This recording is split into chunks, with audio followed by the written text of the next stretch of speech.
اور اعوذ باللہ من الشیطان الرجیم بسم اللہ الرحمن الرحیم۔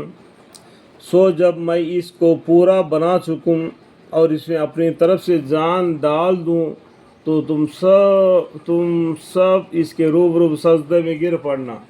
اس کا پیچھے مطلب کیا ہوتا ہے کہ آدم علیہ السلام کو اللہ تعالیٰ نے مٹی سے پیدا فرما دیا اور اس کے اندر جان ڈال دیا۔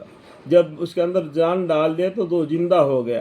تو اس ٹائم پر آپ لوگوں کو اطمینان ہے کہ اللہ تعالیٰ نے جو بنائی چیز کا وہ تعظیمانہ سجدہ، عبادت کا سجدہ نہیں تھا، تعظیمانہ سجدہ کرنے کے لیے حکم دے دیا فرشتوں کو، اور ایک جن بچ گیا تھا اس کو، ٹھیک ہے، وہ اللہ کی عبادت میں مشغول تھا وہ سب کو۔ تو سارے کے سارے فرشتوں نے سجدہ کیا مگر ابلیس نے نہیں کیا، یعنی وہ جن کا نام کیا ہے ابلیس ہے، اس نے سجدہ نہیں کیا، اس نے غرور میں آ گیا، کیونکہ وہ آگ سے پیدا ہوا تھا، آدم علیہ السلام مٹی سے پیدا ہوئے تھے۔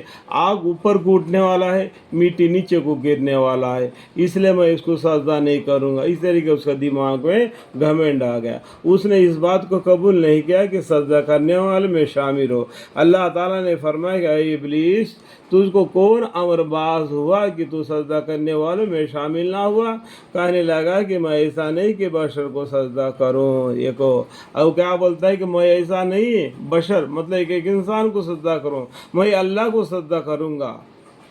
لیکن اللہ نے حکم دیا، وہ حکم کو اس نے نہیں مانا، غرور میں آ گیا۔ اللہ نے خود حکم دینے کے بعد میں ابھی تیرے کو کیا گنجائش ہے، کیا شک ہے؟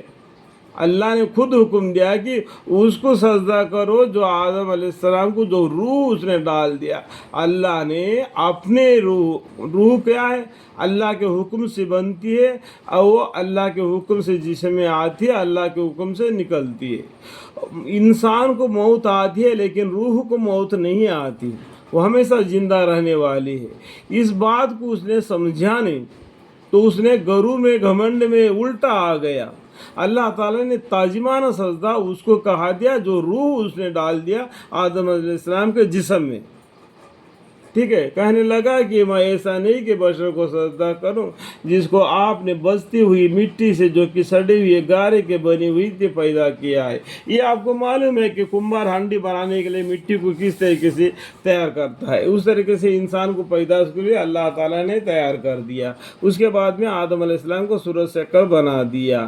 ارشاد ہوا کہ تو اس آسمان سے نکل کیونکہ بے شک تم مردود ہو گئے۔ دیکھو، ایک تو ابلیس تھا، اس کے بعد میں اس کا نام کیا گیا، مردود، اور بھی شیطان مردود ہو گیا، اور بے شک تجھ پر لعنت رہے گی کہ قیامت کے دن تک۔ کہنے لگا کہ تو مجھ کو مہلت دیجیے قیامت کے دن تک۔ تو کیا ہو گیا، یہ آدم علیہ السلام کی وجہ سے اللہ اور اس کے بیچ میں جو رشتہ تھا وہ ٹوٹ گیا۔ تو وہ کہنے لگا کہ مجھے تھوڑا سا مہلت دو، قیامت کے دن تک میں آدم علیہ السلام کے اولاد کو اپنے بس میں کر لوں گا، جو آپ نے خود بنایا تھا وہ اپنا بول کے، لیکن ان کو میں میرے راہ پر لے آؤں گا، گمراہ کروں گا۔ تو آخری قیامت میں دیکھو کہ میرا لشکر زیادہ ہے یا آپ کا لشکر زیادہ ہے۔ اللہ تعالیٰ نے جب غصے میں آ گئے، ارشاد ہوا تو مجھ کو معین وقت کے آتار تک مہلت دی گئی ہے، اس کو چھوٹ دے دیا۔ کہنے لگا اے میرے رب، بس اب اس کے کہ آپ نے مجھ کو گمراہ کیا ہے، میں قسم کھاتا ہوں کہ میں ان کو دنیا میں معاصی کے مرغوب کر کے دکھلاؤں گا اور ان سب کو گمراہ کروں گا بجز آپ کے ان بندوں کے جو ان میں سے منتخب کیے گئے ہیں۔ اللہ تعالیٰ نے جن بندوں کو منتخب کیا ہے ان کو شیطان نے گمراہ نہیں کر سکتا۔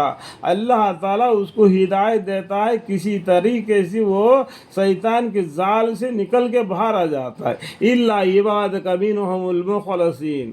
ارشاد ہوا کہ یہ ایک سیدھا راستہ ہے، کون سا؟ اسلام۔